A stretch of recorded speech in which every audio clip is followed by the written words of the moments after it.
Good morning, Mr. Musigidi. Good morning, Chair, and good morning to the Commissioners. Thank you.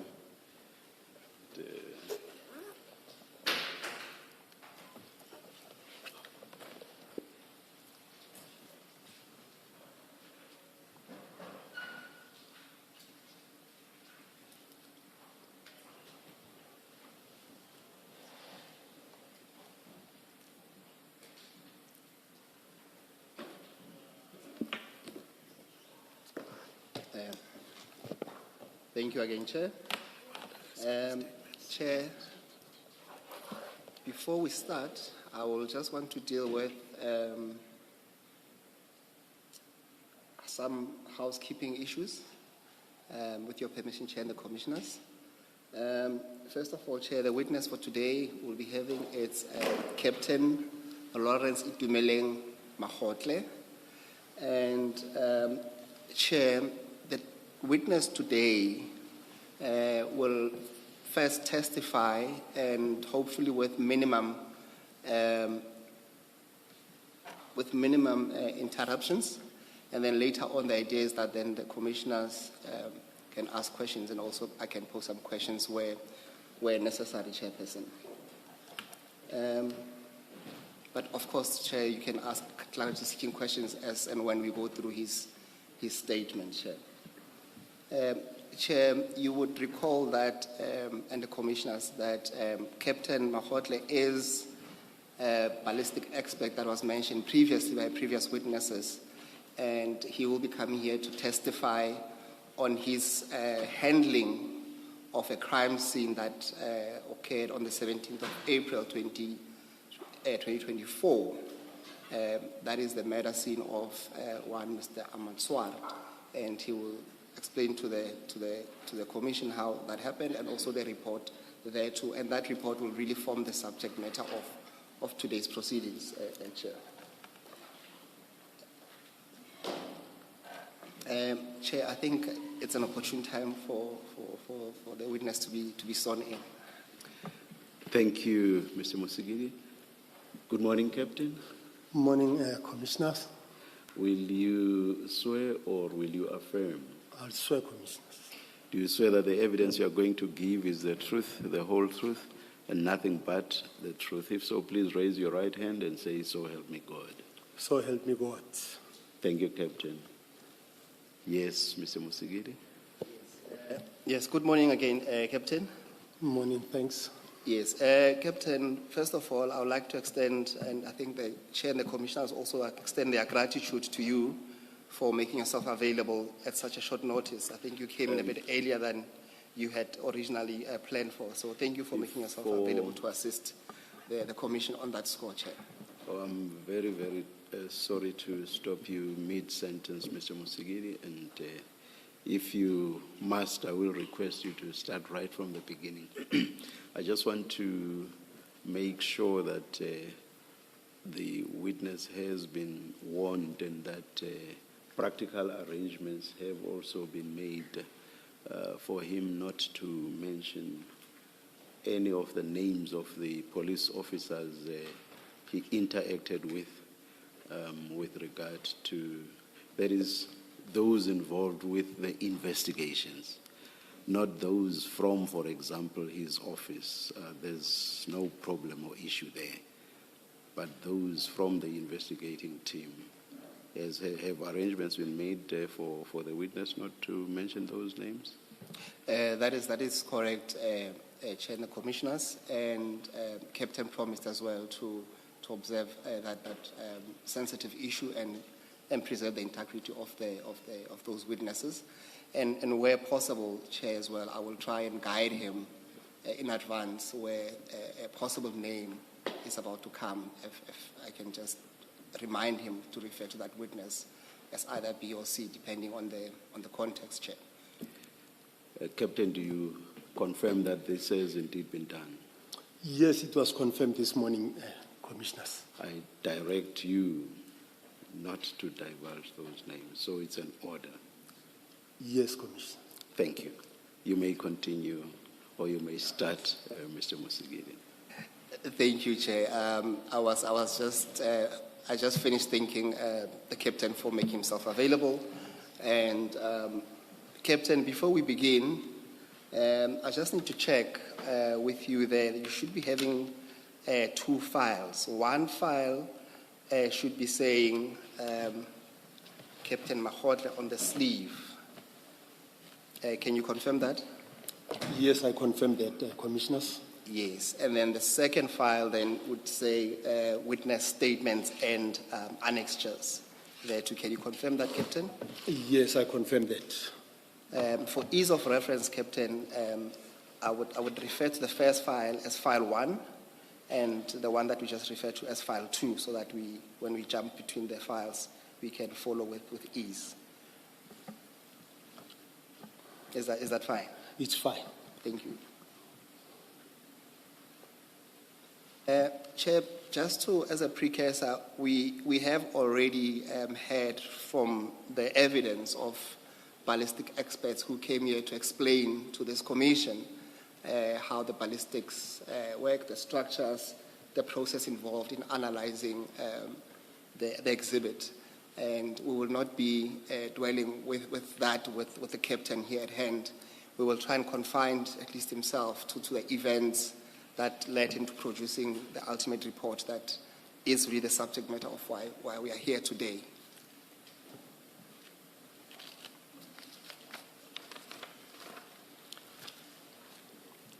So, Captain, we are now dealing with file 1. That is the file containing a statement. And, Captain, can we go to, that will be page 18 of that statement.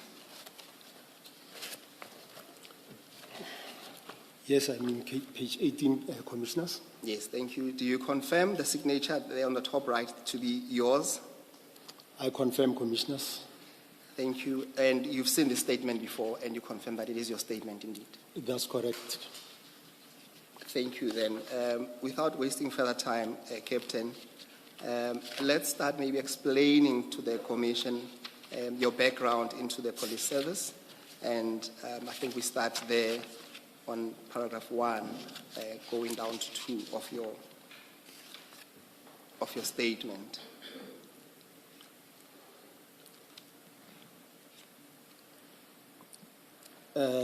Should I go through this paragraph, Commissioner? Should I read the proceed? You may read where you need to emphasize. You can do so, Captain.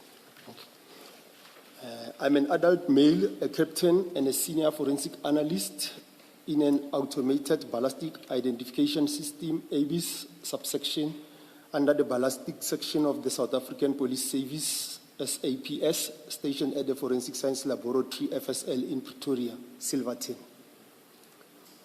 The facts deposed to by me below are within my personal knowledge, unless otherwise stated or indicated by the context, and are to be the best of my belief, both true and correct. Chair, we're going to move now to the topic that says historical background and your duties, Captain. Please take us through that. My historical background and duties, Commissioners. I have been attached to the ballistic section since 2005 as a ballistic analyst to date. I have examined the excess of 3,500 cases. In addition to conducting ballistic analysis, I also testify as an expert witness on a regular basis in the courts of law in South Africa. I have attained the following qualification: National Diploma in Policing from the University of South Africa in 2013, and BTech degree in Forensic Investigation from University of South Africa in 2016. I have also attended various types of internal and external training programs, including the following: identification of ammunition, fired bullets and fired cartridge cases, the use of microscopic equipment,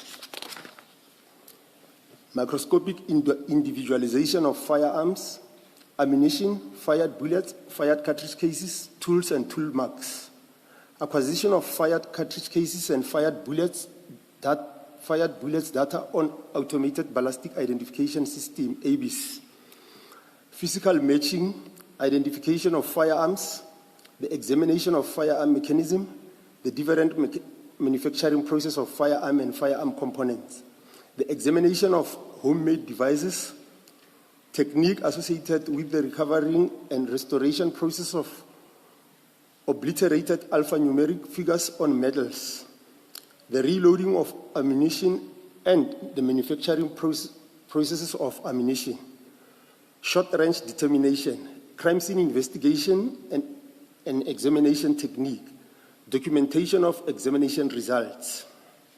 Captain, before you go to paragraph 6, when you refer, in fact, to 5.10, would that be what we have learned to be what they call etching process? That's correct, Commissioners. Thank you, Captain. You may proceed to paragraph 6 then. Before you go to 6, can I just get clarity on paragraph 4? Captain, you say you've been attached to the ballistics section since 2005, but then the first qualification you mentioned is 8 years later in 2013. Did you not have qualifications between 2005 and 2013? Or were you a subs officer before and you had undergone some form of training which was not formal in the sense of a certificate being issued or awarded? Can you just deal with that gap between 2005 and 2013? Yes, Commissioners. Commissioners, the ballistic section, in the ballistic section, previously when they employ you, they were not employing using a particular criteria of qualification. So when I arrived at the ballistic section, I was a constable. So at that stage, there were no relevant qualification that was needed. The qualification will assist you on the promotional processes. So it was on-the-job training? Yes. Thank you. Thank you, Captain. Can we then pick it up from paragraph 6 on page 2? I was promoted to the rank of captain and a senior forensic analyst in an IBIS subsection since 01 December 2024. Prior to my move to the IBIS subsection, I was an analyst in the ballistic analysis subsection. So is it correct to understand you that prior to the 1st of December 2024, then you held the rank of warrant officer? That's correct, And then you subsequently were at least promoted? That's correct, Commissioners. Thank you. Then we move to the topic where it speaks of events regarding the ballistic analysis relating to the Ferah and Bramley cases. And we deal firstly with the processing of the Ferah crime scene. Thank you, Commissioners. On the 17th April 2024 at 7,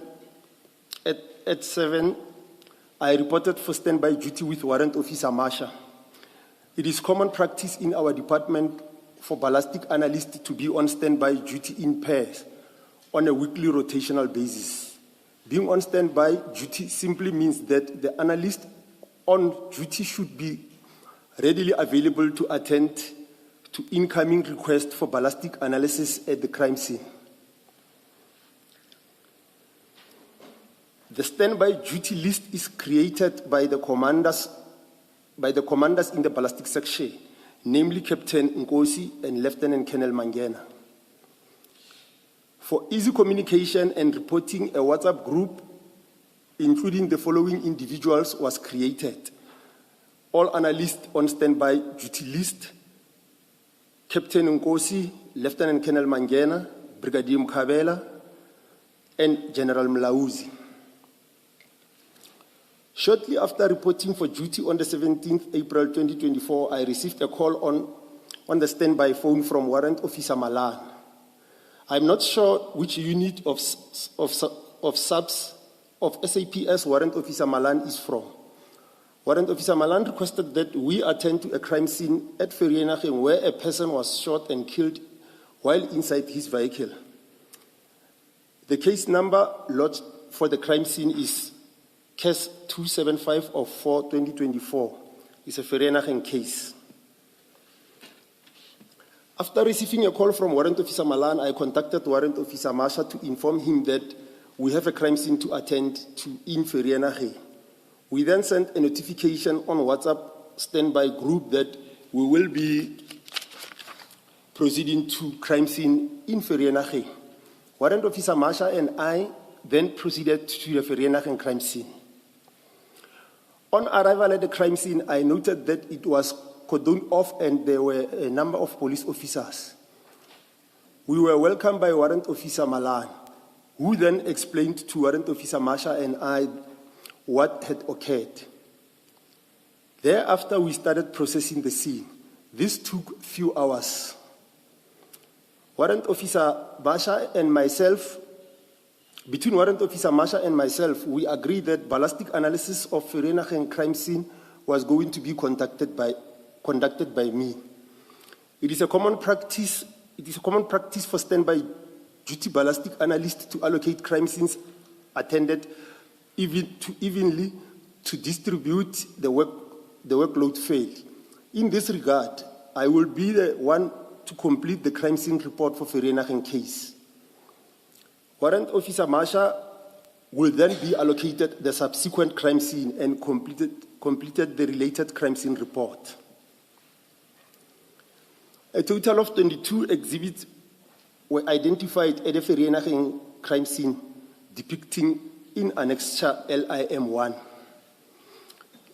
namely 6 times AK-47 fired bullets, 10 times cartridge cases fired from 9mm pistol, 4 times bullets fired from another 9mm pistol, and 2 bullets core fired from an AK-47 assault rifle. From our observation and processing of the Vereeniging crime scene, we could tell that an AK-47 assault rifle had been used. However, there were no AK-47 cartridge cases at the scene. Captain, can you just pause there and just explain when you say that you could tell that an AK-47 assault rifle had been used? What do you mean by that?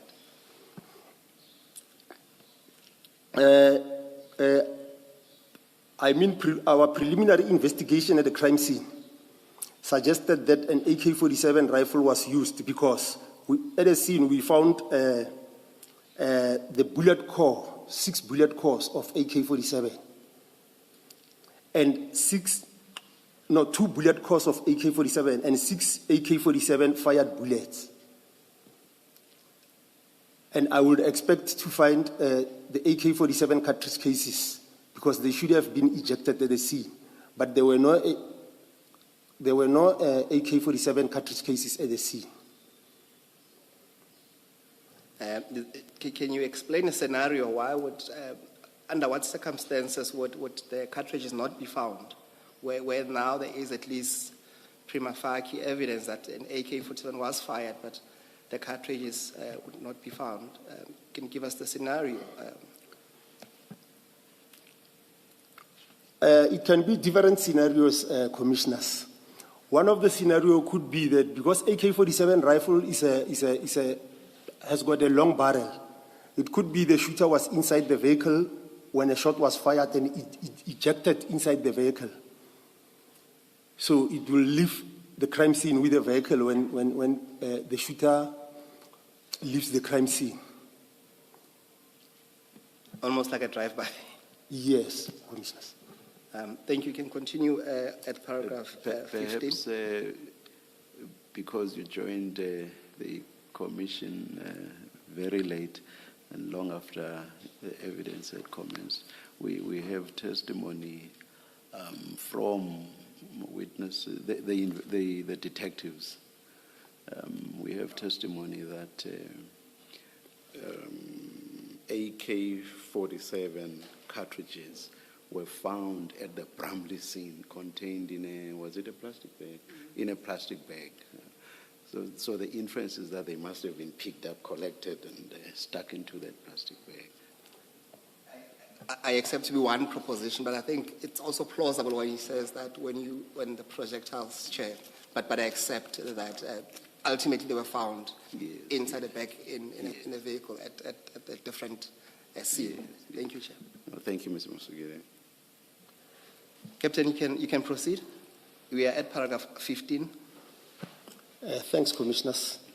While processing the scene, all the officers at the scene were advised by an officer who is unknown to me that information has been received that a group of people who were suspects of the shooting in Ferah have been arrested in Bramley.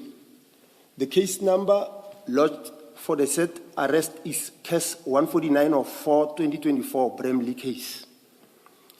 It was communicated that the suspect at the Bramley scene have been apprehended with the firearms, including an AK-47 assault rifle, and that one of the suspect was a police officer.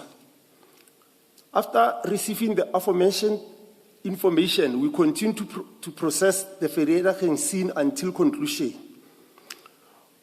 While Warrant Officer Masha and I were finalizing the processing of the Ferah crime scene, we received a call from our commander, Lieutenant Colonel Mangena. Lieutenant Colonel Mangena informed us that there is a crime scene in Bramley and inquire whether we are going to attend the crime scene. We are going to attend the crime scene. Warrant Officer Masha indicated that we will not attend the Bramley crime scene as there was no shooting. Only an arrest and seizure of firearms were executed. Lieutenant Colonel Mangena accepted our reason for not attending the Bramley crime scene. We also informed him that we were already scheduled to travel to Piet Retief in Mpumalanga province to process another crime scene there. Warrant Officer Masha indicated that Warrant Officer Malani indicated that because firearms confiscated at the Bramley scene are alleged to be associated with the murder in Ferah, he would require a ballistic comparison of the fired cartridge cases against the firearms. Due to my knowledge of how ballistic case files are allocated in the ballistic section and the related backlog of work, I knew that the Bramley and Ferah exhibits were going to be analyzed separately and that the Bramley exhibits will likely not to be processed as quickly as the Ferah case, as there was no ballistic analyst in attendance at the Bramley. I then advised Warrant Officer Malan that he submit a letter requesting that the analysis of the exhibits for the two cases be meshed.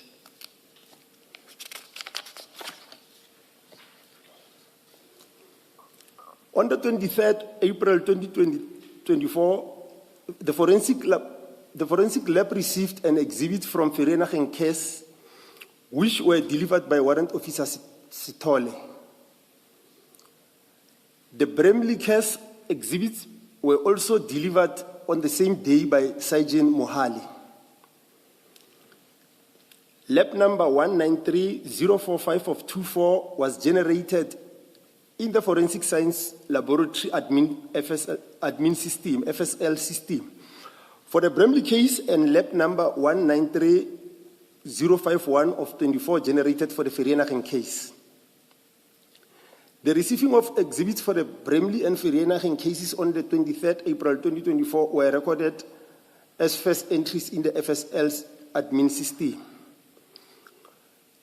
The Ferah case was assigned to me on the 8th May 2024 on an FSL admin system, and I collected the case file on 9 May 2024. Contained in the case file was a letter prepared by Warrant Officer Malan, wherein a request was made that Ferah and Bramley exhibits be analyzed and compared against each other.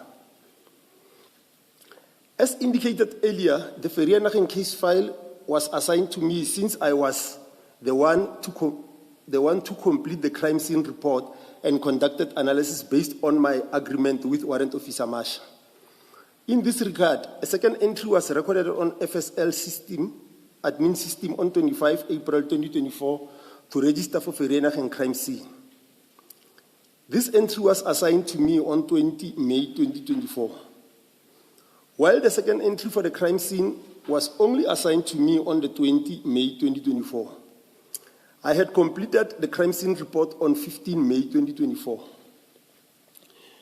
It is worth mentioning that once a case is assigned to an analyst on FSL admin system, the assigned analyst is expected to complete the analysis within 14 days from the date the case was assigned. I began my ballistic analysis on the Ferah exhibits on 9 May 2024. The Bramley case was also assigned to me on FSL admin system on 20 May 2024, and I collected the case file on 24 May 2024.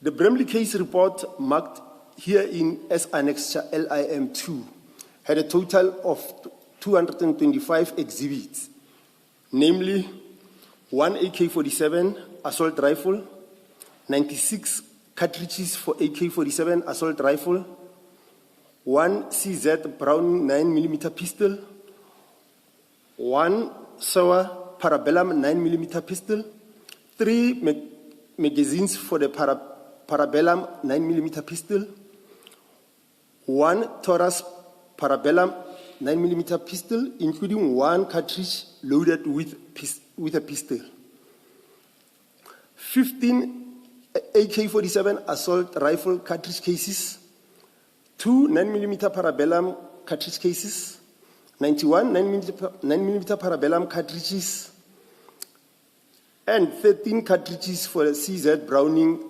9mm short pistol. I conducted and completed my analysis on the Bramley exhibits on the 24 May 2024. This included the comparison of those exhibits with the Ferah exhibits. Upon completion of my analysis, I prepared and signed my Section 212 statement, also referred to as a report, and submitted it to Colonel Munakadi for review. I did not receive any query or feedback from Colonel Munakadi. Captain, when we move to the next paragraph, please be sensitive of the issues that we mentioned. Refer to the named person there as witness B. Thank you. Just before you go to paragraph 2030, did Colonel Munakadi in fact review your Section 212 statement? Or did it just come back the way it was when you gave it to him? Commissioners, when you send a case for review, you either going to receive a case back when there is a mistake on a case to rectify. If there is no mistake to rectify, the case goes further for completion and for archiving. So let's clarify this.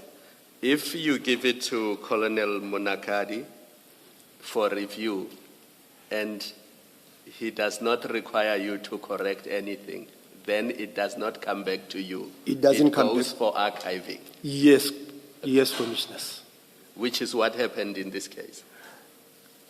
Commissioners, you will get it when I go through the statement. All right. But as it is, where it is now, looking at the date difference, I will assume that when 5 days has lapsed, depending on the backlog, because even Colonel Mlakadi doesn't review a case immediately when you bring it to her. You will put it in a box, and there's a sequence of cases.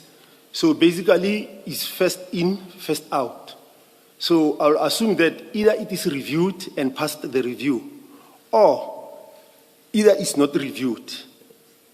And your assumption was based on that last sentence of paragraph 29, where you say, I did not receive any queries or feedback. That's correct, Commissioners. Thanks. In June 2024, I was contacted by witness B, the investigating officer on Ferah case, who had come to FSL to request the ballistic analysis report. Witness B was accompanied by 2 other officers.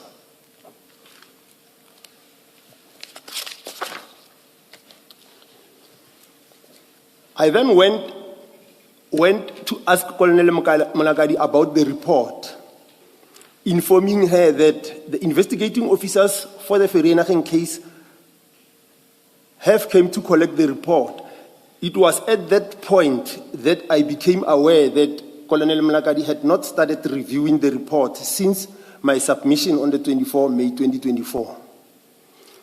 I then advised Witness B and her team that the report is not complete, as it was still with Colonel Monagadi. Colonel Monagadi started reviewing the report while the investigating officers were at FSL. While Colonel Monagadi was conducting her review, I offered the investigating officer space in the office to see it while they waited for the report. Colonel Mlakadi started reviewing the report.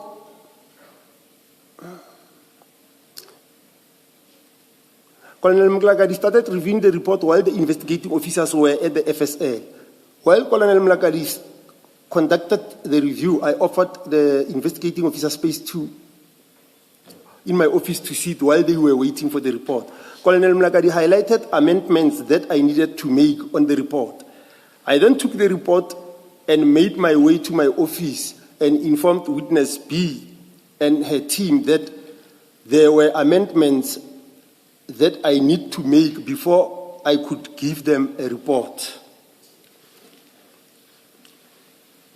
I made the amendments on a specific pages, printed the pages where the amendments were made, and replaced the pages in the report with the amendment pages. I then took the report back to Monagadi and returned with the final version.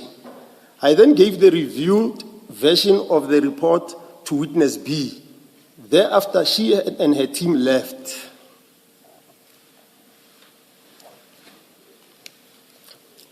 It is worth mentioning that when making changes in the report before issuing it to Witness B in June 2024, I did not print the entire report and have it commissioned with a new date. I only took the amendment pages, attached my initials, requested the person who commissioned the first report on 24 May 2024 to also initialize amended pages and replace the respective pages in the old report. This, commissioners, was a common practice in the ballistic department, as it can be seen by annexure LIM3. It is worth mentioning at this point that I have been accused of allegedly having informed the investigating officers that Ferah and Bramley cases were linked to other high-profile cases when they collected the ballistic report in June 2024. I would like to state categorically that I never made such a statement to the investigating officers. The only linkage I was aware of at the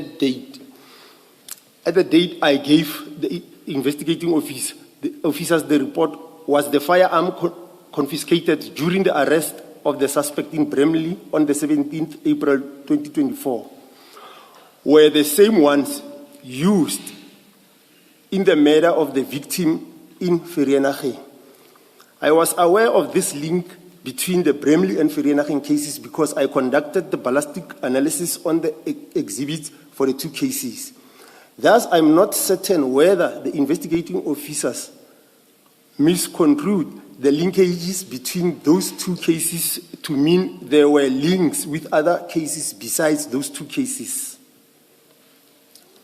Furthermore, the images of the samples used during my ballistic analysis had not been acquired on IB's system at the date I gave the report to Witness B in June 2024.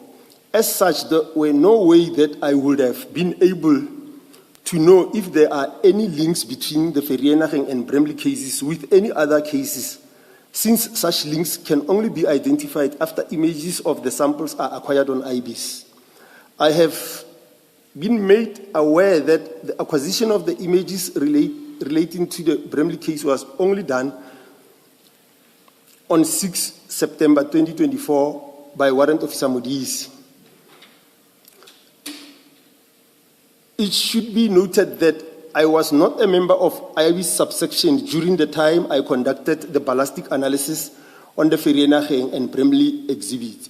I only joined IBIS subsection on 1st December 2024. On the 12th, 2024, a third entry was recorded on FSL admin system relating to receipt of additional exhibits of the Ferah case, which were bullets retrieved from the deceased body.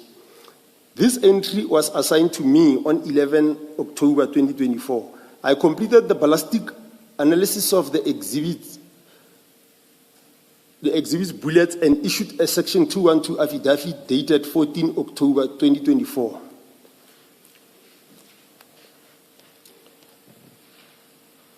Queries raised on the ballistic report. On the 21st October 2024, I received an email from Colonel Motsepe, one of our commanders in the ballistic section, instructing me to attend to queries that Senior Prosecutor Ronald Goutier had sent to him regarding errors in the ballistic report she received from the investigating officers, which errors she requested to be rectified. The specific errors in the initial report is described below. Paragraph 10.2 of the report indicates that the cartridge cases mentioned in 3.4 were fired from the firearm mentioned in 4.1. The set 3.4 referred to in paragraph 10.2 relates to paragraph 3.4 of the report, which specifies two 7.62 millimeter fired bullet core, which I received as part of the examination in the Bramley case file. The 4.1 referred to and in paragraph 10.2 relate to paragraph 4.1 of the report, which specify one AK-47 rifle, which I received as part of the exhibit in the Bramley case file. Paragraph 4.9 of the report indicate that I received 15 AK-47 cartridge cases as part of the exhibit for the Bramley case. The error noted in the report is that paragraph 10.2 correctly mentioned cartridge cases, which were the cartridge cases referred to in paragraph 4.9 of the report. However, I erroneously referred to paragraph 3.4 relating to bullet core instead of paragraph 4.9 that relates to 15 AK-47 cartridge cases. Paragraph 10.2 intended providing that results of the examination between AK-47 and 15 AK-47 cartridge cases mentioned in the Bramley case file, which results positively indicated that the cartridge cases were fired from the AK-47 rifle. Senior Prosecutor Goutier's query was understandable in that the report, as it read, did not confirm whether AK-47 rifle confiscated in Bramley was used to fire the AK-47 cartridge cases. I rectified the error identified in the first report issued to the investigating officers regarding the 15 cartridge cases. Thereafter, I scanned and emailed the amendment report to Senior Public Prosecutor Goutier on 22nd October 2024. Similar to the first report, I replaced the pages in the old report with the amendment pages and did not change the date of commissioning of the report. Thus, the amendment report sent to Public Prosecutor Kutia on the 22 October 2024 is also dated 24 May 2024.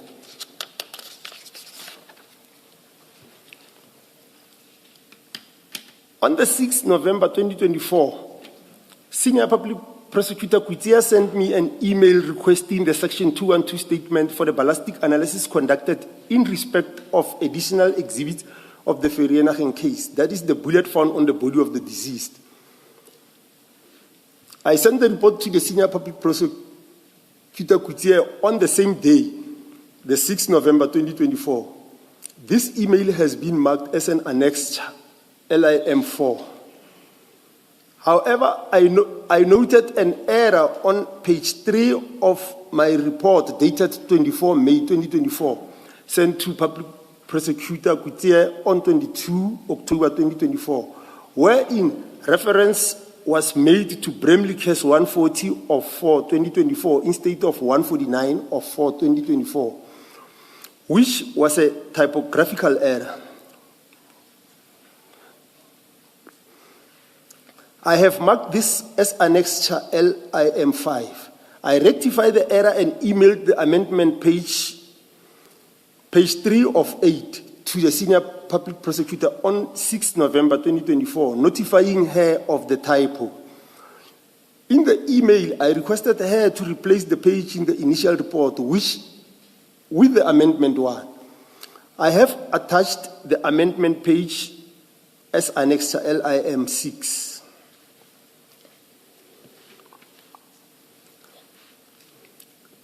Interrogation by the investigating officers relating to the Bramley analysis conducted on the Ferah and Bramley cases.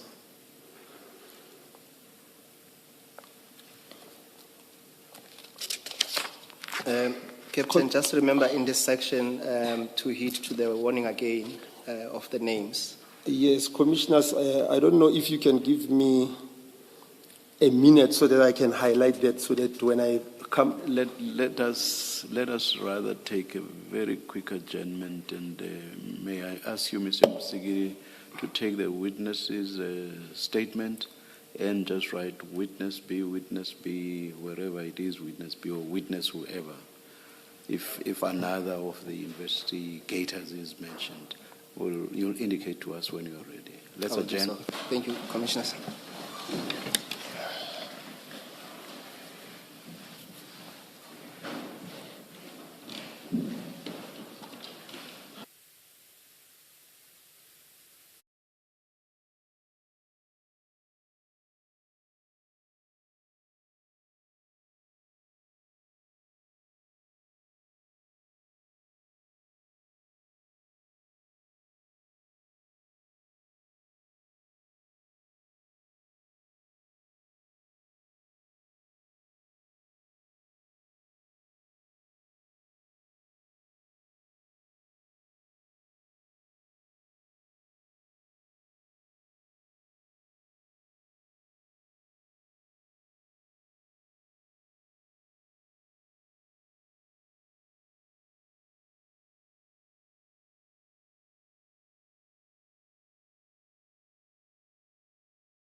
Correct, Commissioners.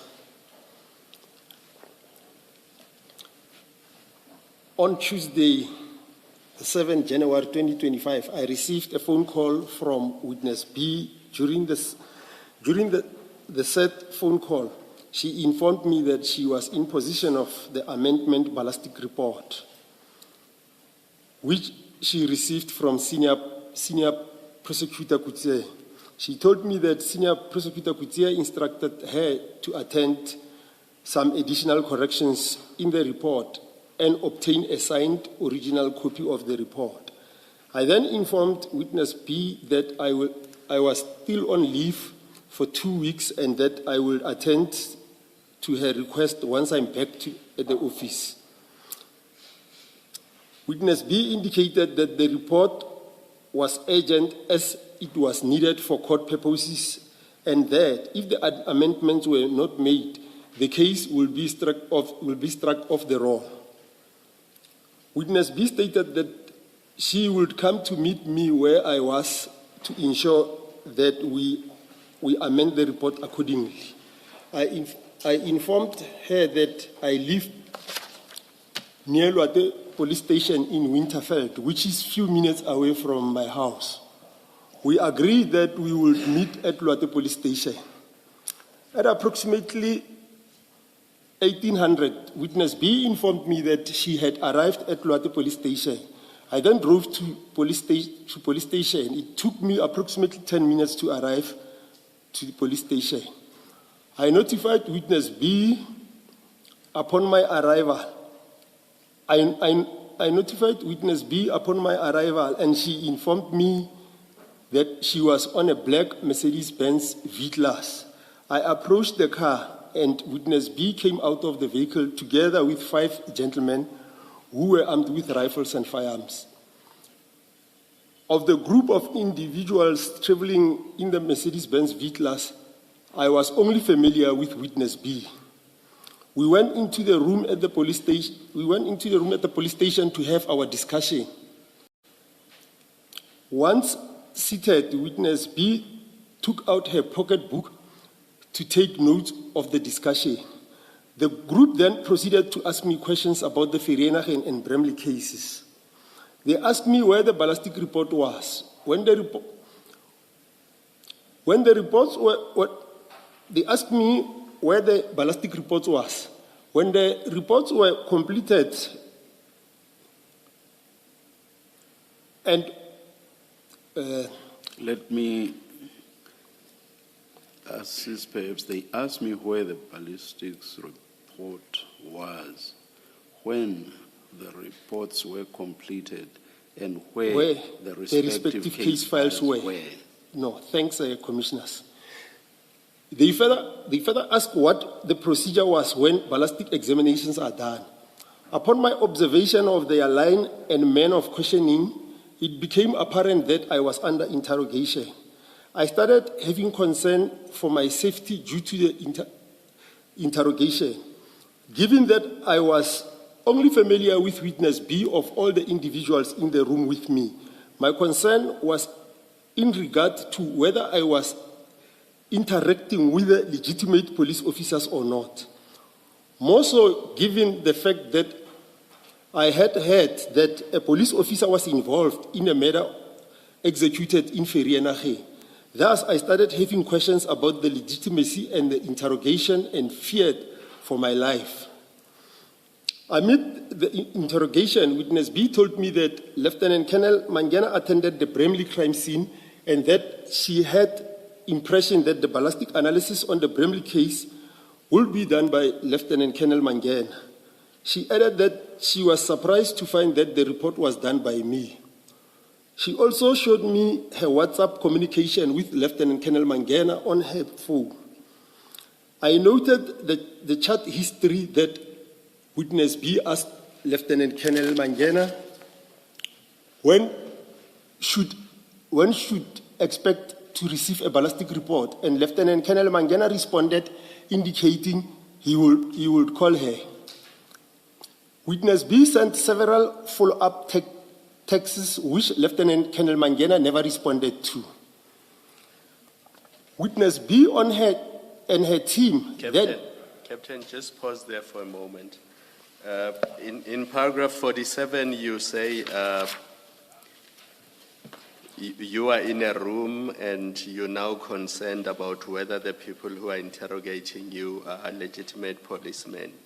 Just so that we are clear, you are in a room at Loate police station. That's correct, Commissioner. And there are other police officers there because it's a police station. I'm talking about those stationed at Loate, not those who are part of the V class and witness B. That's correct, Commissioners. And to elaborate on that as well, Commissioners, even the police officers at Loate, they told me that they felt unsafe to see such a heavily armed police officer. They were not on a police uniform. Let me not say police officers, heavily armed individuals on the police station. And to add on that, even the commander at the CSC requested one of them to see if they are legitimate, to show her an appointment certificate, which she took a photo of that. That itself, Commissioners, shows that even the police, because it was around 6 o'clock, that is the changing of the shift. So most of the police officers were leaving the station. Very few were still checking in. So those police officers who were around there were not feeling safe as well. Now, did these people identify themselves? You said one of the police officers asked them to show the appointment document. Did they show it? Yes, they did. So once they showed that, you were satisfied that they were all policemen? I was satisfied that they were policemen. But when I say legitimate policemen, Commissioners, I do not say they are not employed into the South African Police Service. I'm saying they could be employed into the police service, but they could be some elements of rotten police officers, not necessarily bogus police officers, because the matter that they came to deal with me is the matter that involved the police officer as well. So it is, I should attend to this with caution, because there is a police officer arrested in this matter. I don't know that police officer, but I had that information that there is a police officer. Now there is another police officer with rifles coming for the same matter. So that is why I'm saying whether legitimate. Legitimate not in a sense that they are not police officers. They are not correct police officers. No, you've clarified what I needed to be clarified. Thank you. Thanks. Just a little bit more clarification on the identification. Earlier you mentioned that, I don't know whether it's what the senior officer at Luat. That's correct. Yes, demanded identification. And I thought you said only one of the armed people or persons produced their identification. Yes, only one. But later, when Commissioner Kumalo was engaging you, I understood you to be suggesting that more than just one of them identified themselves. Which is which? Was it only just one? Only one, Commissioners, showed. But in my mind, witness B is a police officer. That one I know. Yes. And now the second one on the team identified. I just wanted. Yes. Don't bother, Kev. I just wanted to know. Was it only one that produced identification? Yes, you've confirmed that it was only one. Thank you. That's correct. Thank you. Captain, you had interacted previously with witness B on another occasion. This was the second time that you meet with her, right? Yeah, Commissioners. Yes, Commissioners. I cannot say is the second time. It might be more than second time, either third or fourth. But we interacted with this case. We interacted while she was bringing the Exhibits. some exhibits and collecting reports. So there were a lot of interaction. I even had her cell phone number, Okay. her personal cell phone number, and she had mine as well. Okay. So did you have or did you not have a reason to doubt whether she is one of the, I think you call them bogus, police officers, or did you accept that she was a legitimate investigating officer that you could trust? Commissioners, initially when the investigation started, I took it as witness B was a legitimate police officer investigating the case. Now, it can happen that during the process, she becomes aware that the police officer who is arrested for somehow could be the friends or could know the police officer in other way and turn against me now on the case. Because one thing that I knew at that time, I knew that I made the case positive. All the firearms that were retrieved from Bramley, including the bullet from the body, I made them positive. Now, all of a sudden, you come with rifles. Either maybe I was supposed to make them negative. Okay. That is something that came into my mind. All right. So is the answer to my question that on that night, when you are with them at Loate police station, you also didn't know whether you could trust her? Anymore. Okay. Thank you. That's correct. Thank you. Thanks, Commissioners. You were to start at paragraph 49 before the engagement with Commissioner Khumalo. Witness B and her team then informed me that they will take me to FSL system to FSL Silverton to obtain a case file for the Ferah and Bramley cases. However, I informed them that the lab was closed at that time since it was in the evening. They indicated that a police department is supposed to be open 24 hours and that they had instructions to report back to their commander before midnight.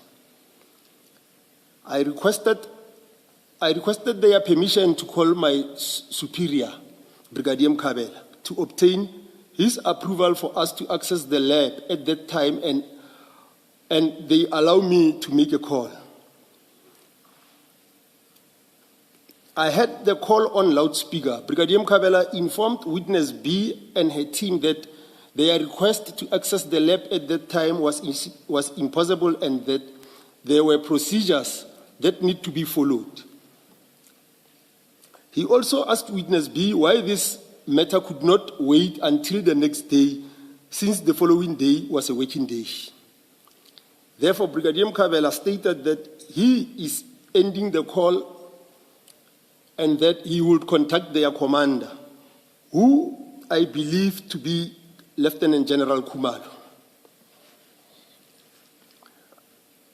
Although I was on leave, I also offered witness B and her team that I was willing to come to the lab the next day to attend to their query with a case file in front of me.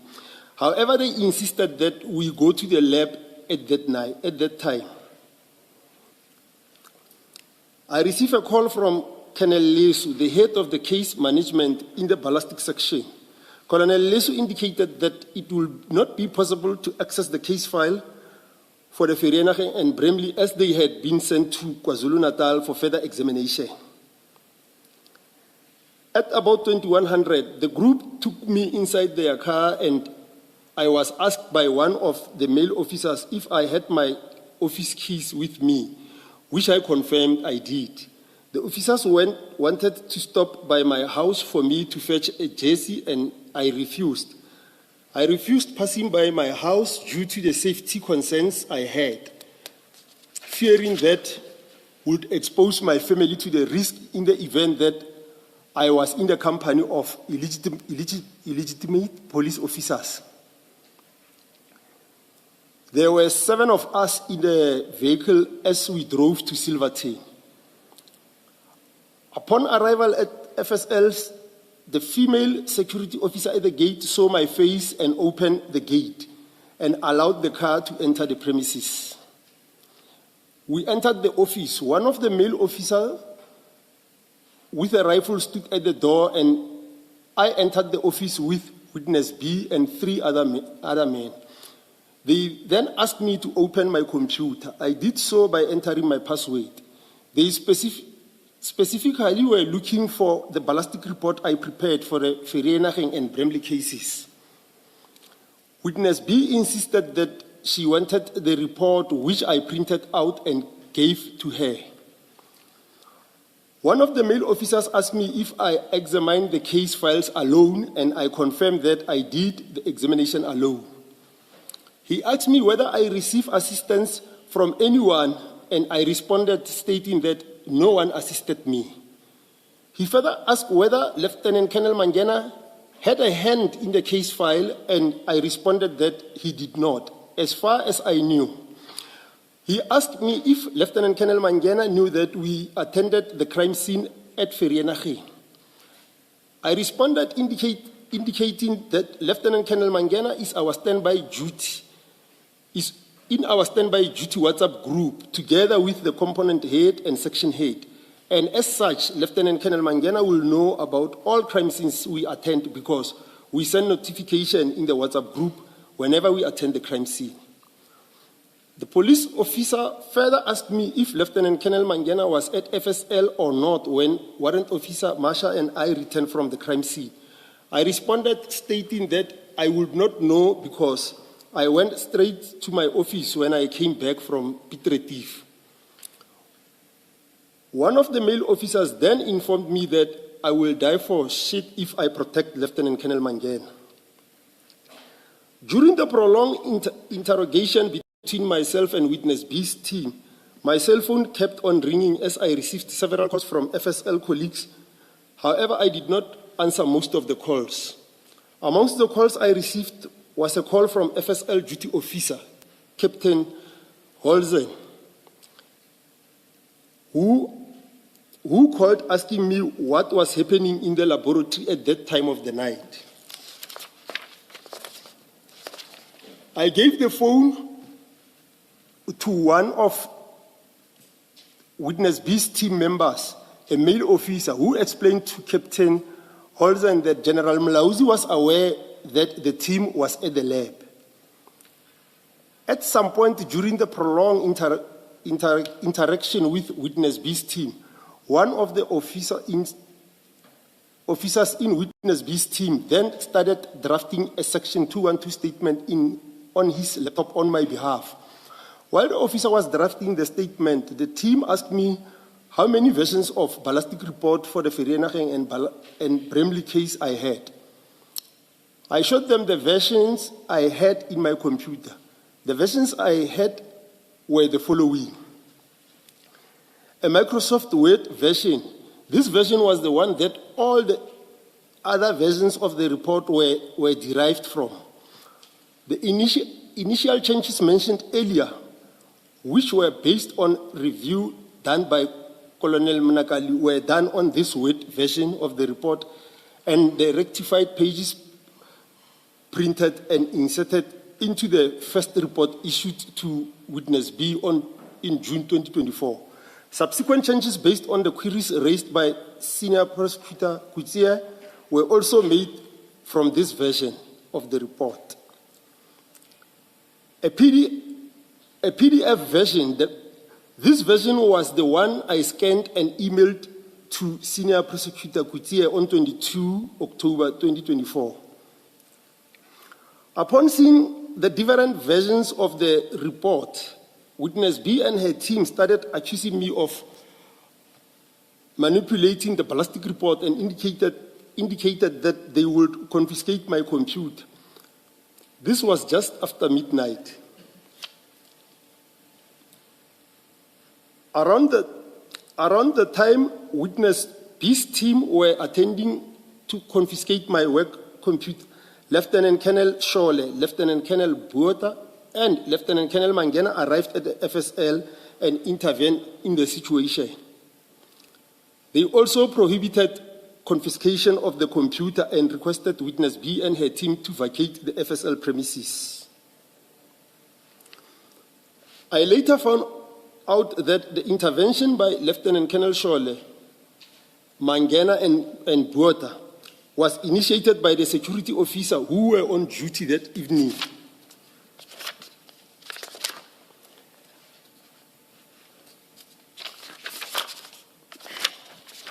I understand that upon my arrival with witness B and her team in their vehicle at FSL premises, the security officers verified the registration details of the vehicle through SAP's vehicle registrations circulation database. The security officers were concerned by the result of the verification. Thus, one of the security officers called Captain Haarzavi, who then called me as earlier indicated. Subsequently, I understand that Captain Haarzavi contacted General Mlaud, who then contacted Lieutenant Colonel Shole and instructed him to go to the laboratory to investigate what was happening.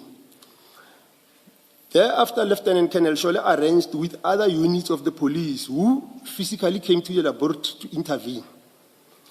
The ordeal I underwent due... The ordeal. The ordeal I underwent due to witness B's team ended up at approximately 2 the next morning. After the situation has settled, we were about to vacate the FSL premises. Witness B offered to drop me home, and I refused. I indicated that I preferred to be dropped off by Lieutenant Colonel Shole, who kindly agreed to drive me home. On January 8, 2025, while I was still on leave, Brigadier Mkabela invited me to a meeting scheduled between the Ballistics Section Management and Witness B's team. The purpose of the meeting was to discuss the issue relating to the events surrounding the Ferah and Bramley cases. I initially had wanted to attend the meeting. However, I opted not to, as I was still disturbed by the manner in which I was treated by Witness B and her team. Therefore, I never attended the meeting. I opened a case of kidnapping on 8 January 2025, which is currently being handled by Independent Police Investigative Directorate, IPID. I stand by the fact that I was kidnapped, as I did not give the officers permission to take me anywhere, and was forcefully taken by Witness B's team.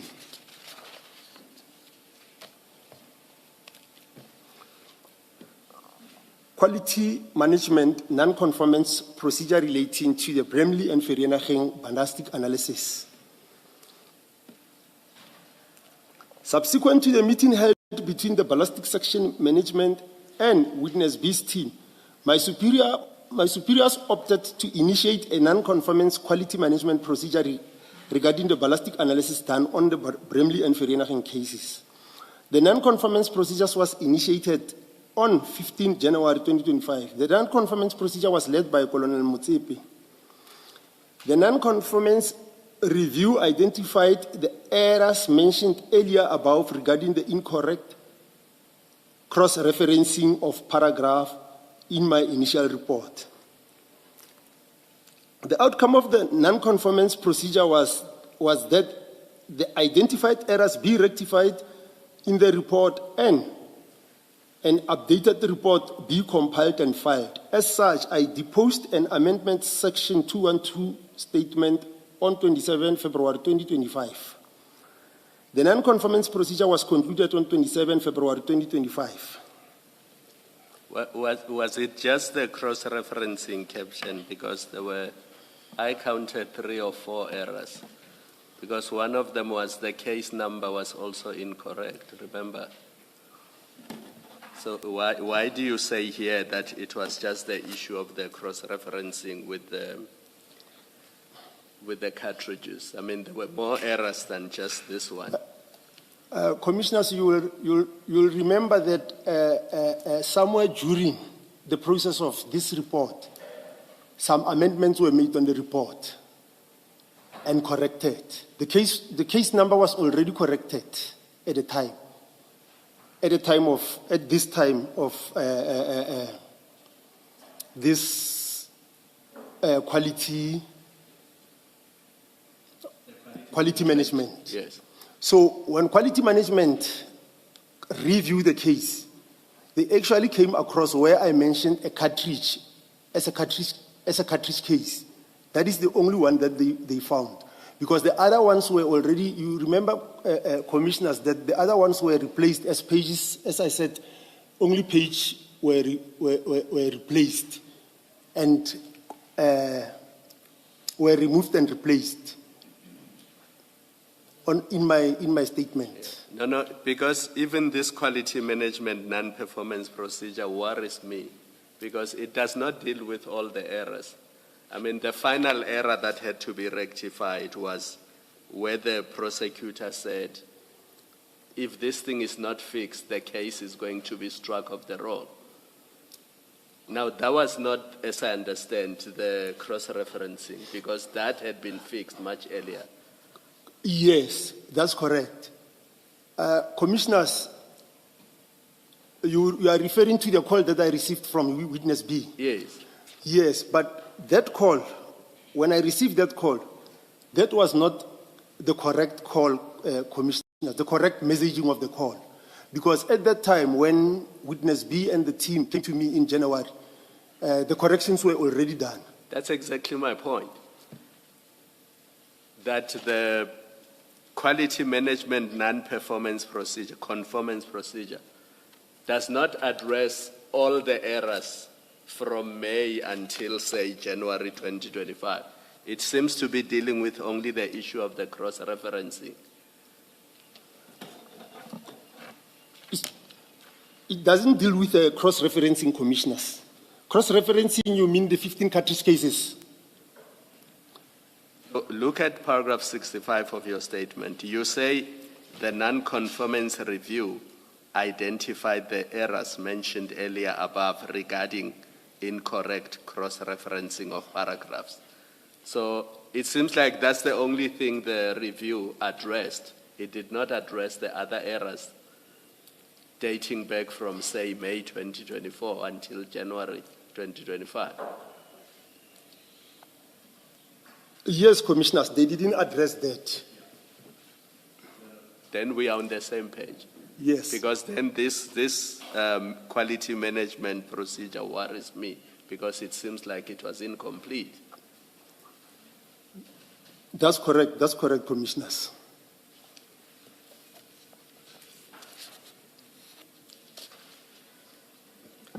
May I proceed? Yeah, please proceed, Captain.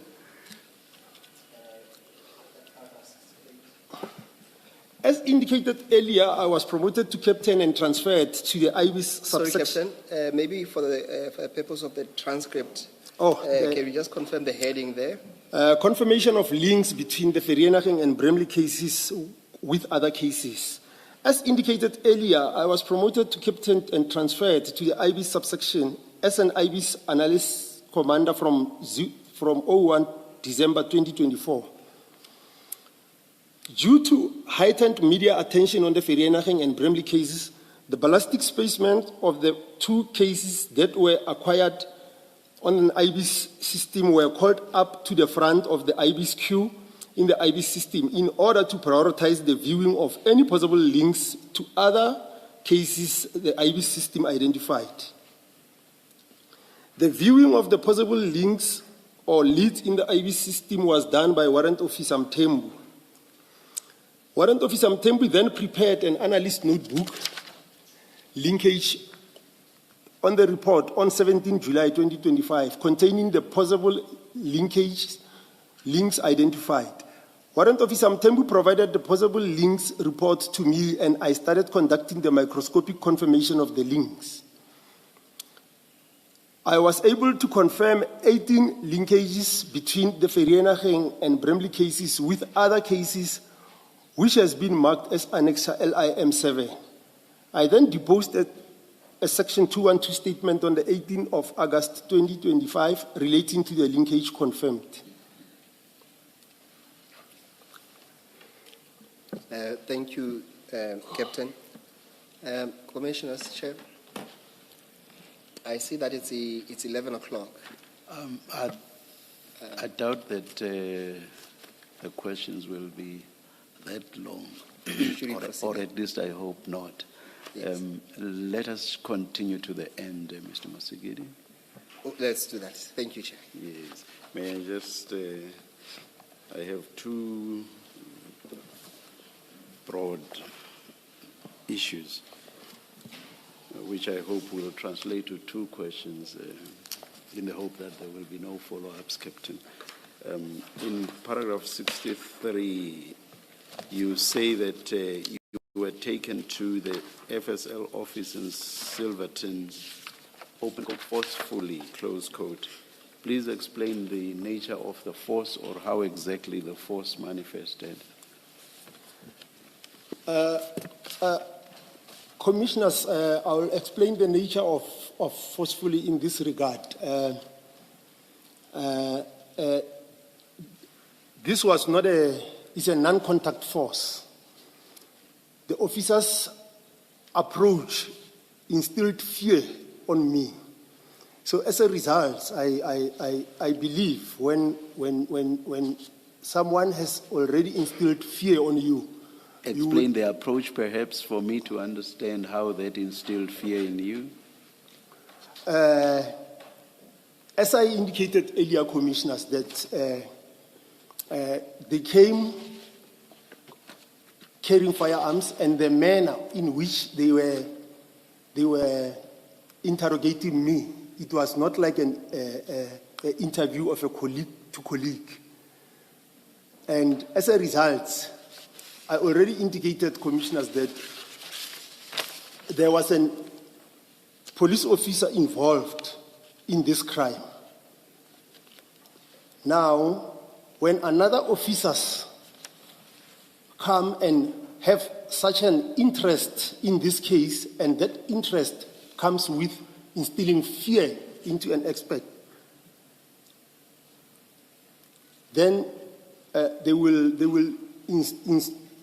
actually install a non-contact force on me, because I could identify that even the report that they had brought to me for correction was not the report that had an errors.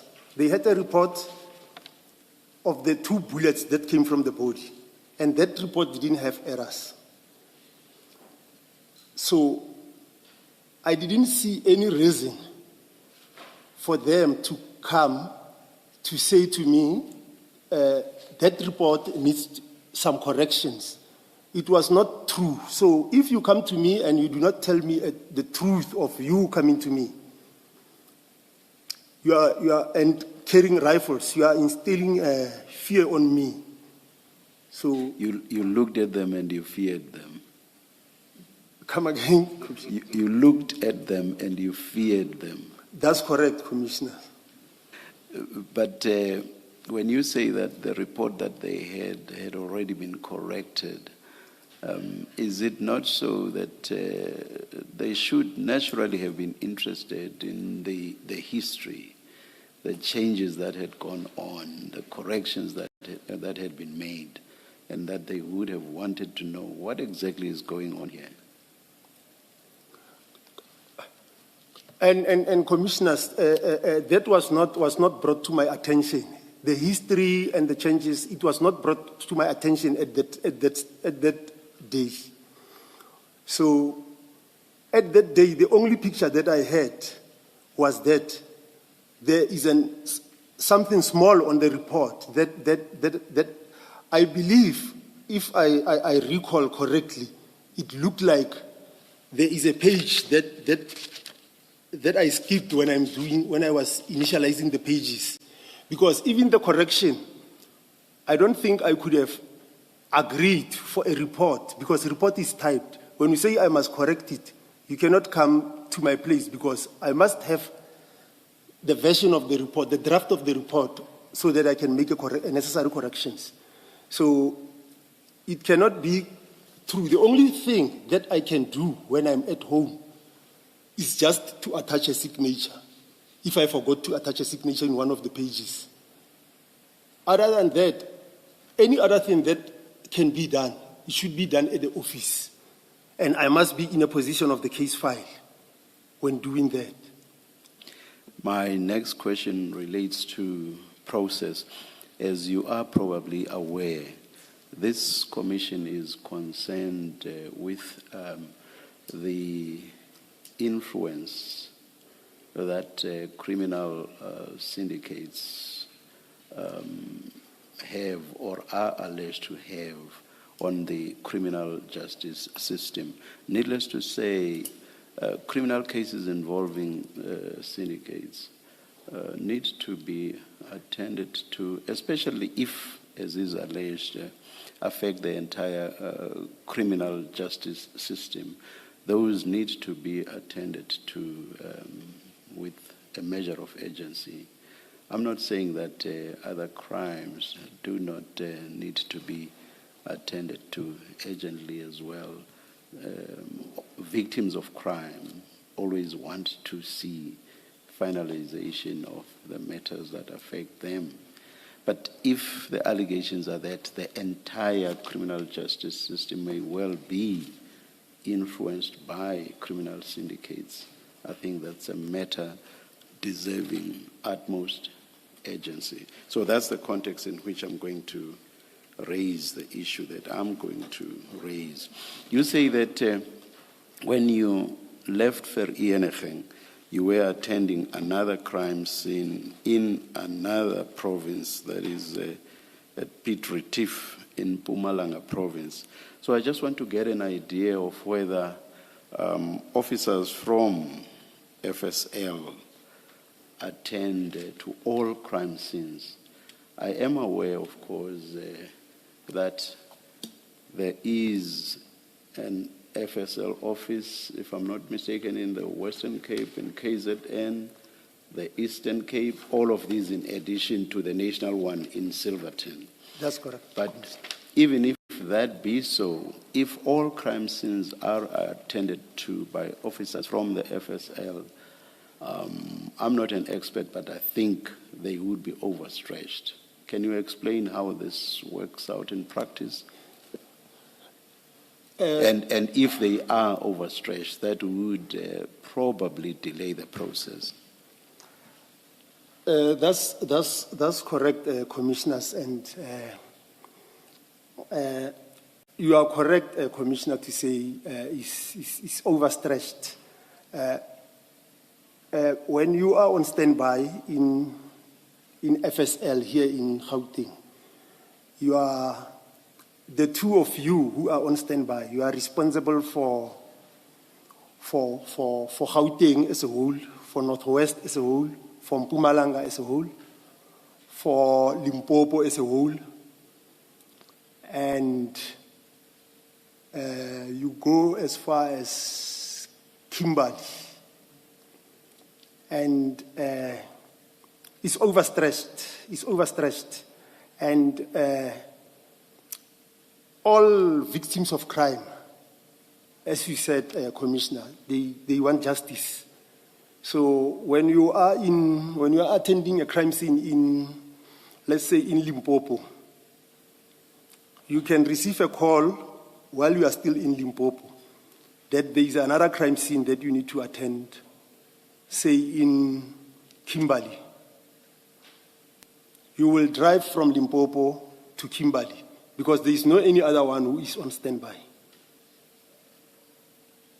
Initially, some time ago, we used to have a first and second standby. At the moment, we don't have first and second standby. We have it... by that, first and second, by that, do you mean sets? Because you have said there were two of you on standby. So that was one set. It's a first standby. Yes. Oh, so there would be another set of officers. Two who are still on standby, but they are awaiting to be activated by the ones who are on first standby. And do you know why that was discontinued? It was discontinued due to a number of reasons, inavailability of vehicles, resources. The cell phone is one that rotate within the standby. The vehicle, they're going to issue 2 vehicles for people who are on standby, the first standby, because they are not living in the same house. So that during the night, when they say there's a crime scene at around 12 o'clock, one doesn't start by going to collect another one because maybe they are staying remote to each other. So they will drive to that place. If the crime scene is too far, they drive and leave one vehicle at the office and put the equipment in one car and drive to either Mpumalanga. And now, if you activate the second standby, that means you need 4 vehicles for first and second standby, which is the resource that I think the laboratory doesn't have that luxury to supply. This sounds impractical to me. I mean, if you take a province like the Northern Cape, it's the largest province in terms of territory, very long distances. And assuming that you are asked to go to the furthest corner of that province, and you may spend a lot of time just traveling to where you must attend to a scene. Anyway, the same would apply, for example, to other provinces that have wide territories. For example, we were told that in the Eastern Cape, the FSL office is in Gqeberha, which is close to the other end, the southernmost part of that province. And assume that something has happened in Matatiele, which is on the opposite end on the northern side. The officers would take forever to move from Gqeberha to Matatiele. It's just impractical. Do you wish to comment on the 2 comments?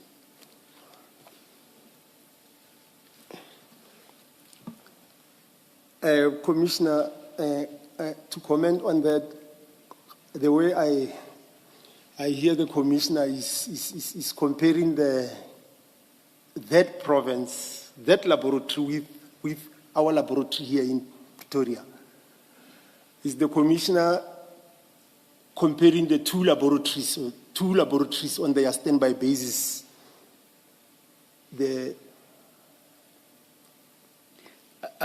It's not even a pointed question. It's more whether you agree with the observations that I'm making. That's all, and I would imagine that you agree with the observations. Yes, I agree with that. Yes. Thank you, Captain.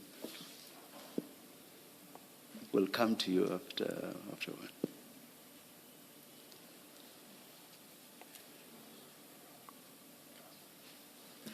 We have to adjourn. We'll come back.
Morning, Captain. Morning, Commissioner. Are you ready? I'm ready, Commissioner. Captain, I think maybe let's just clarify that issue. You've already dealt with it in your statement, where witness A and witness B say you are the one who told them that the weapons that were seized in the Bramley and Ferah scenes were linked to 18 other cases. Are they mistaken when they say it was you who told them that? Commissioners, you mean when I dealt with 18 cases? Yes. No, Commissioners. The 18 cases is a separate thing, Commissioner. Yeah. The 18 cases is the cases that were identified by IBIS. Yes. Yes. But at a time of doing the ballistic case, that information was not in my possession. Yes. I didn't have that information. So you could not have told them that? I could have not told them that. Because as you say in your statement, the IBIS issue was only in late 2025. That's correct, Commissioner. Yeah. So I think let's leave that.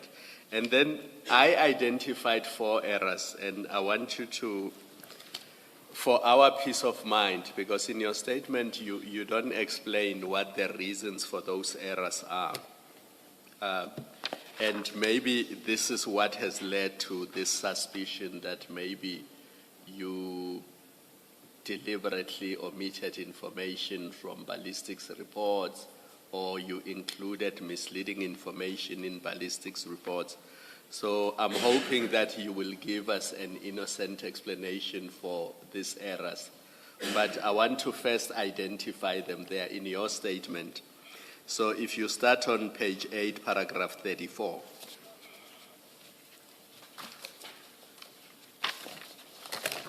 Just let me know once you are there. I'm there, Commissioners. So you'll see that the first changes you were asked to make were in June 2024. That's correct. You say in your statement it is worth mentioning that when making the changes in the report, before issuing them to witness B in June 2024, I did not print. And that was because Colonel Monakadi had highlighted amendments that needed to be made. That's correct. Yes, so that's the first one. And then the second one is on page 9 at paragraph 38.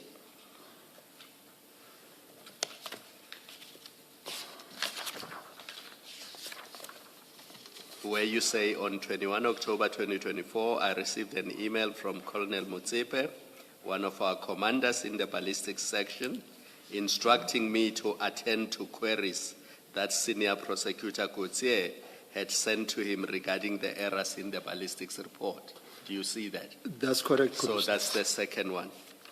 And then you go to page 11, paragraph 42.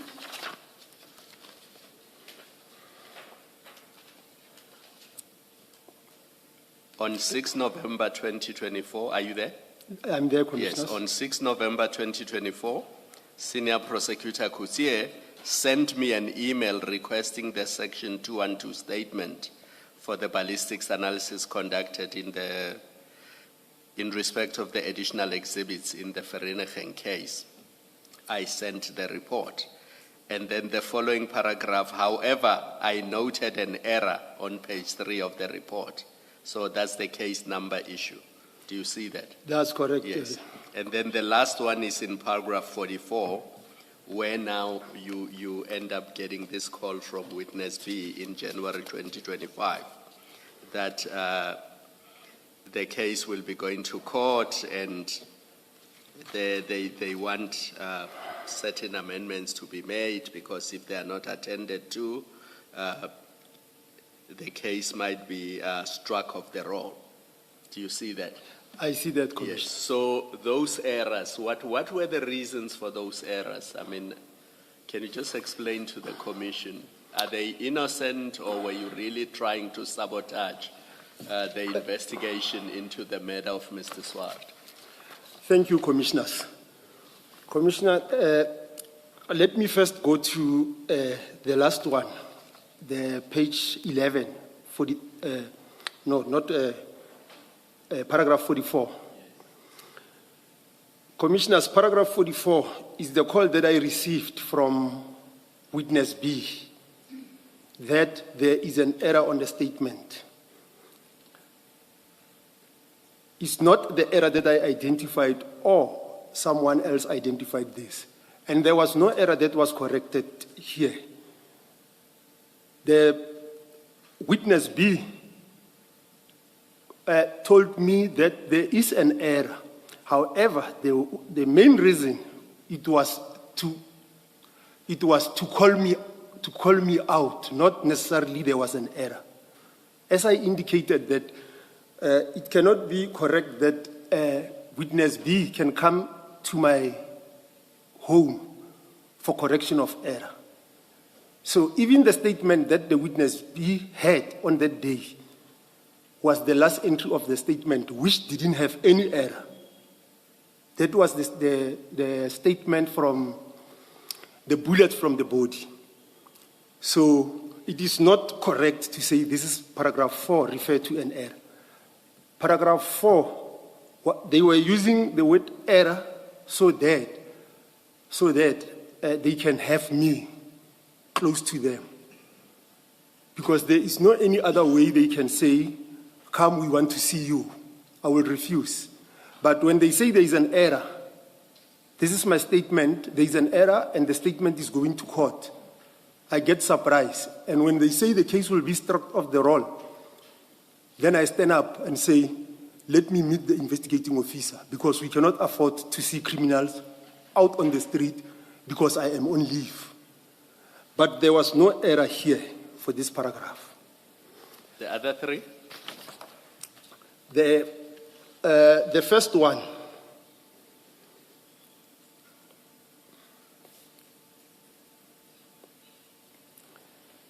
one, I think, is paragraph 34. Paragraph 34. Paragraph 34 is the procedure of the laboratory. Procedure of the laboratory is every case file, once finalized, once you have done working on it, it goes to review.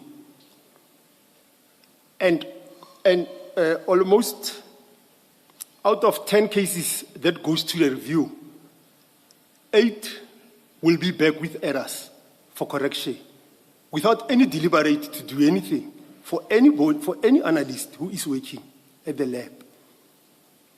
That can be caused by so many factors, including pressure and time.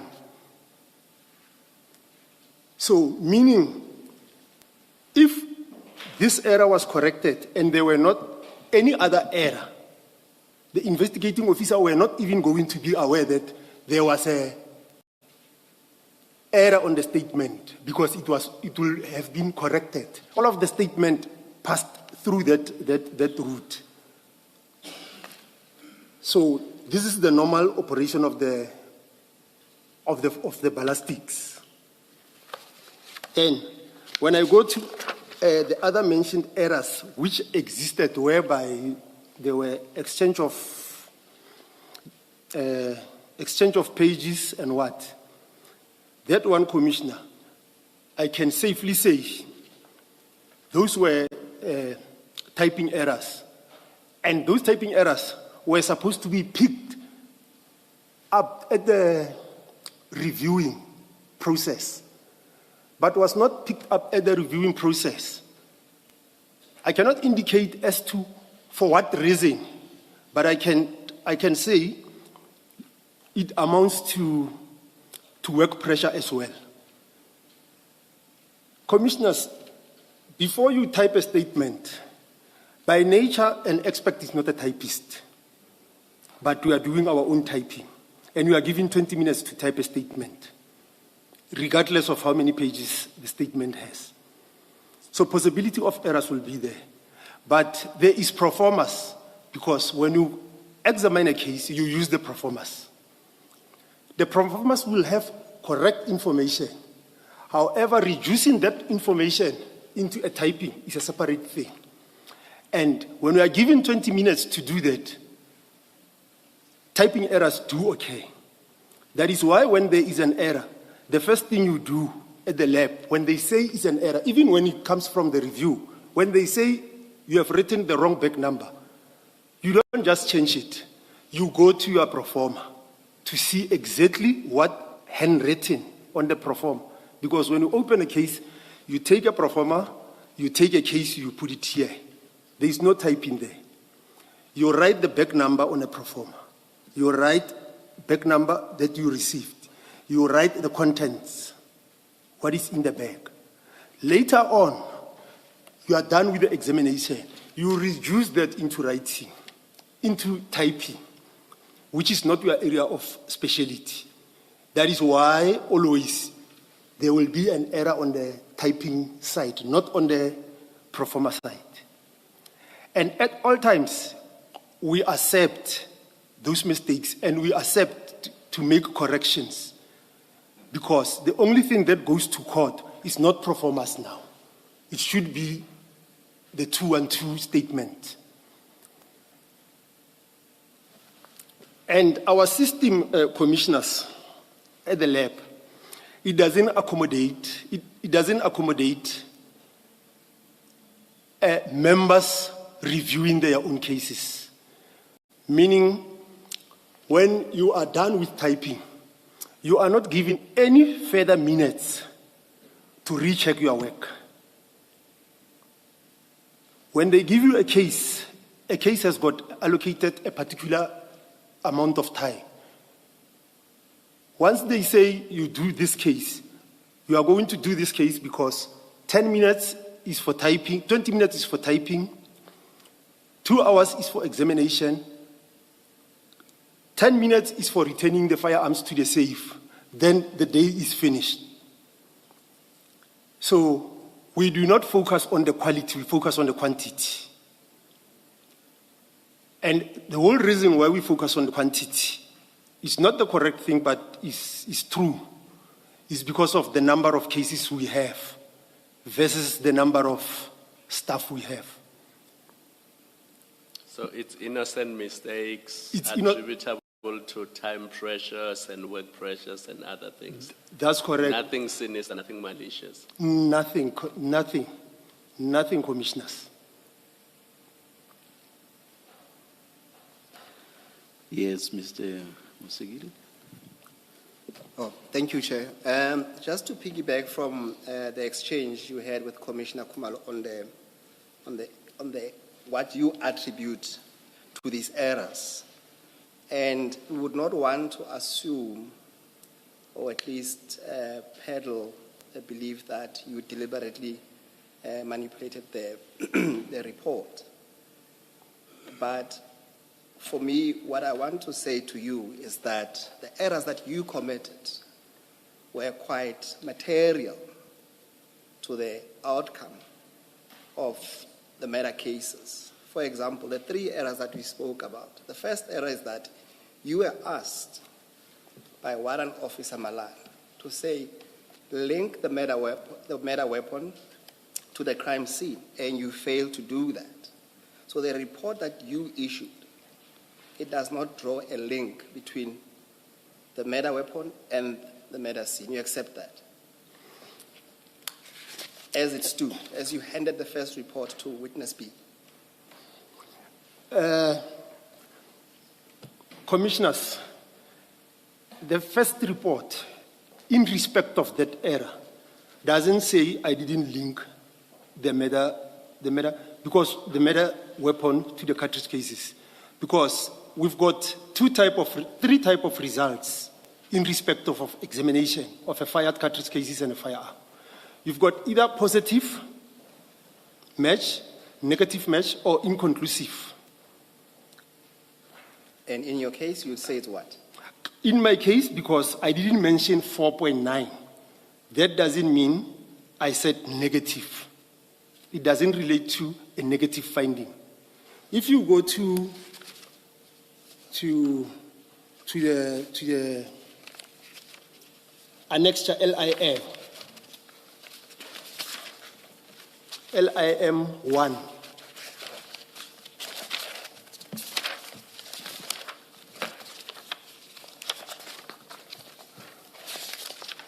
Yes, that's page 19. And then you go to page 23.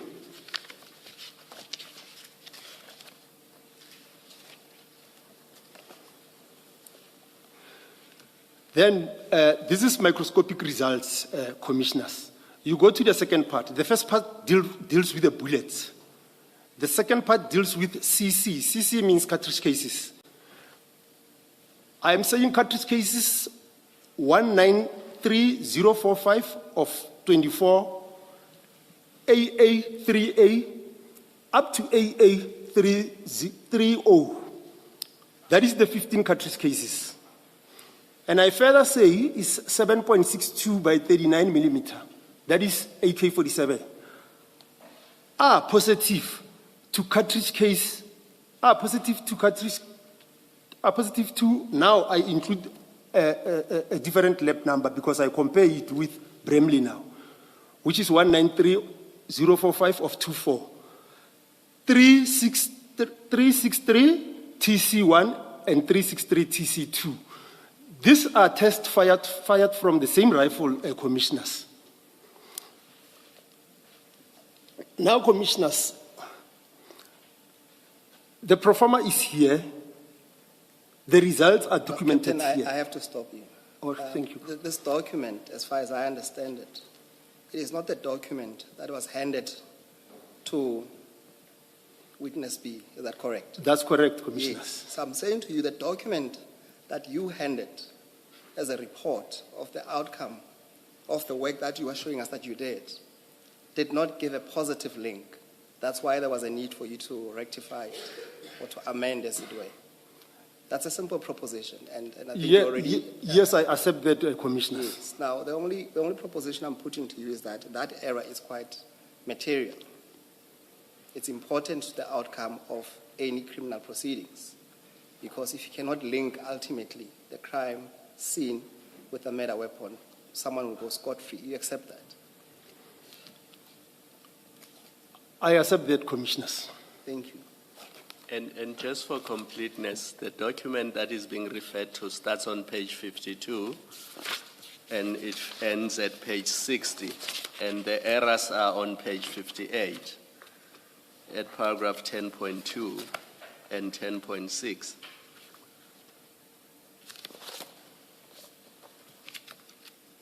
Which pages are we in? Same file on page 58. Oh, on page 58. But the report Advocate Musigidi is referring to starts on page 52 and ends at page 60.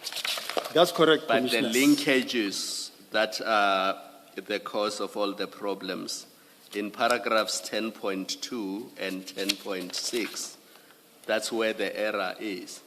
That's correct, commissioners, on page 58. Yes.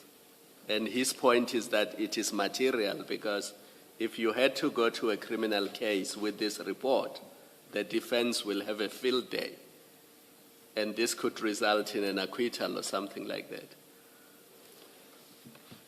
That's correct, commissioners. Thank you, Commissioner Kumelo.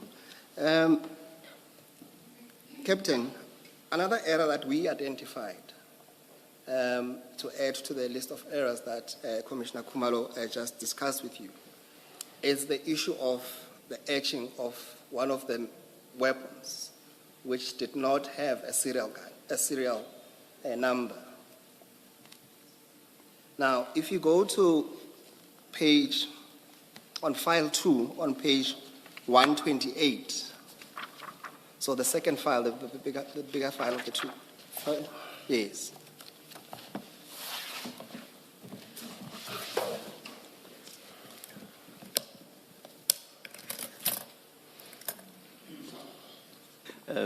Mr. Musigidi, is there any detailed questioning along these lines necessary? It just may undermine the criminal process that's still to come.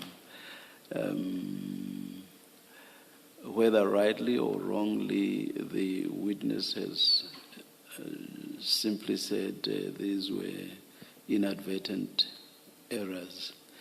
And I'm not so sure that going into much detail either assists us or or worse still, does not potentially cause damage to the criminal process that's still to come.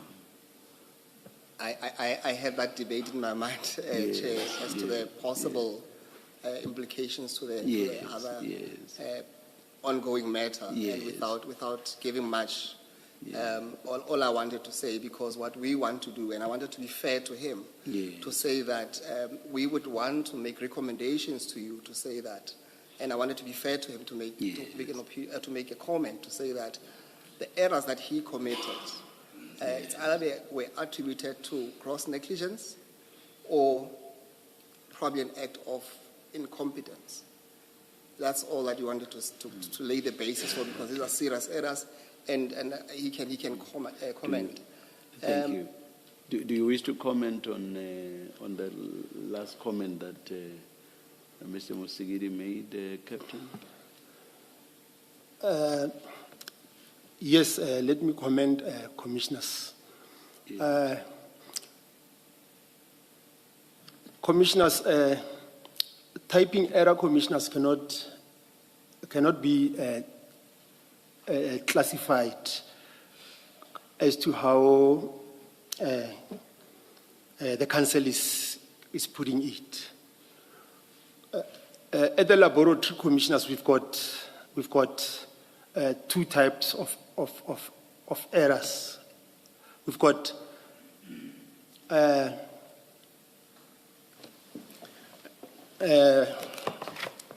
allow me to refer to these, Commissioners, because it was not available at the time of, it is not an annex, because it was not available at the time of doing the statement.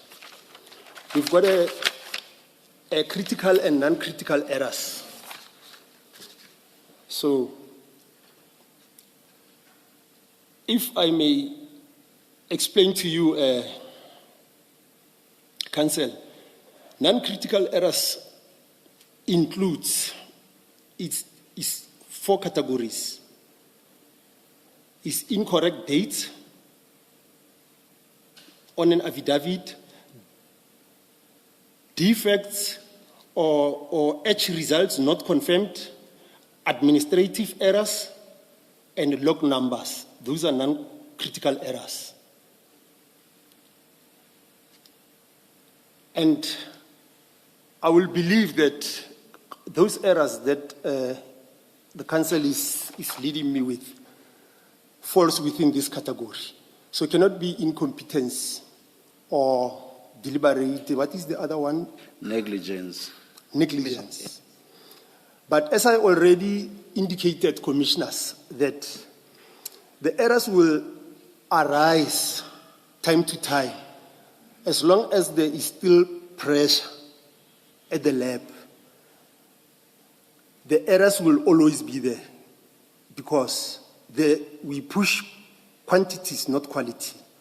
The errors will arise, not intentional errors. That's a very disturbing observation in the criminal justice system. It's a very, very disturbing observation. I know. I understand the background you give for the observation, but it doesn't change the fact that it's a very disturbing observation. Yes, just to put again on that point, Commissioners, there is a program that is called Labware, which is now on existence, because every single time when a problem is identified, it's subject to be reviewed and methods to be changed. At the moment we are using, it's actually going to be on place. I I think this month or next month, because we are running a trial of that. Labware, where when we type, it has an option where we type the statement on a labware. And the labware, when you type the statement, the 212 on a statement, every single time you make changes, it keeps the original. It keeps, you can refer back as up to 14 of that statements that on this date, you made changes here. On this date, you made changes here. And it records the errors as well, because we are trying by all means to minimize the errors to zero. And then at that stage, we will know whether further training is needed to a person or the system needs to be changed. Because some errors are caused by the system itself when the system is not correct. Chair, last two questions for the captain. Captain, what does not sit well with us, and this is part of the recommendations that we want to make, is that at least on the face of it, on the errors that you committed, that we say are material, what seems to happen is that a few months later, you are actually rewarded with a promotion to being a captain. What do you have to say about that? That I cannot comment, commissioners, because that was a post advertised, and just like all other applicants, we were shortlisted and we went for an interview, and fortunately I got the post. So with or without this case, commissioners. Yes, that's fine. The last question really, Captain, and on a more serious note, do you still persist seriously now with the allegation that, knowing what we know and your own testimony and your own interaction with the commissioners and the chairperson, do you still seriously persist that you were kidnapped by witness B?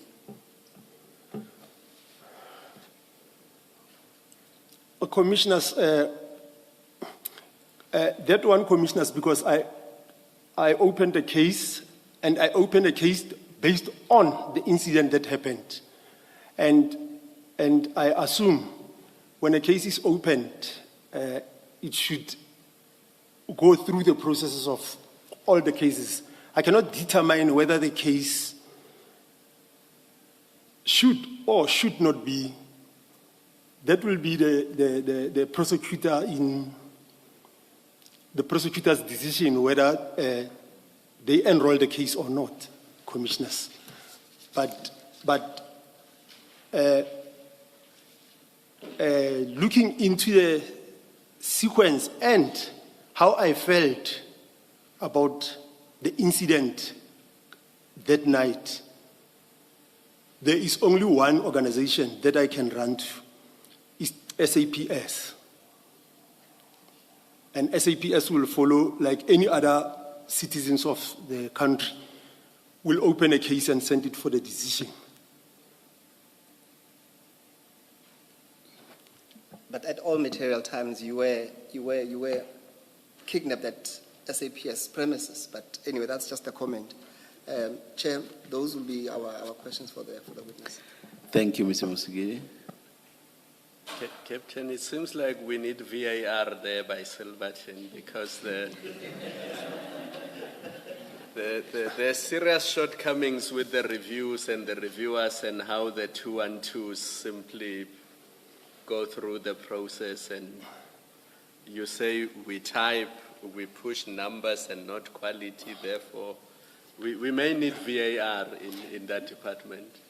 You know what VAR is? Yes, I know, commissioners. And just can I add on that, commissioners? Not on the VAR part.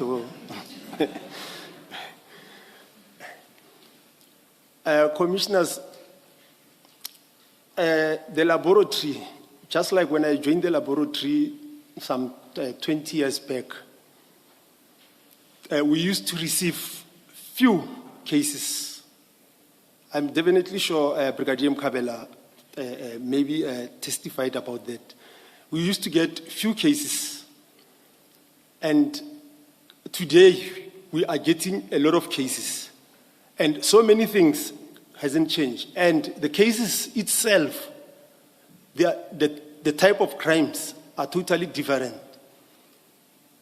20 years back, we used to have pistol cases. You find 9mm firearms. Lately now, there is a lot of rifles, full automatic rifles. Examinations of such are different from examinations of then. But the time allocated for you to work those cases remains the same. So by that, something is going to be compromised. Because today when somebody goes and commit a crime with firearm, they don't do it with a revolver because they know revolver is limited, can carry only 6 rounds. They need a weapon that can carry about 40, 50 rounds.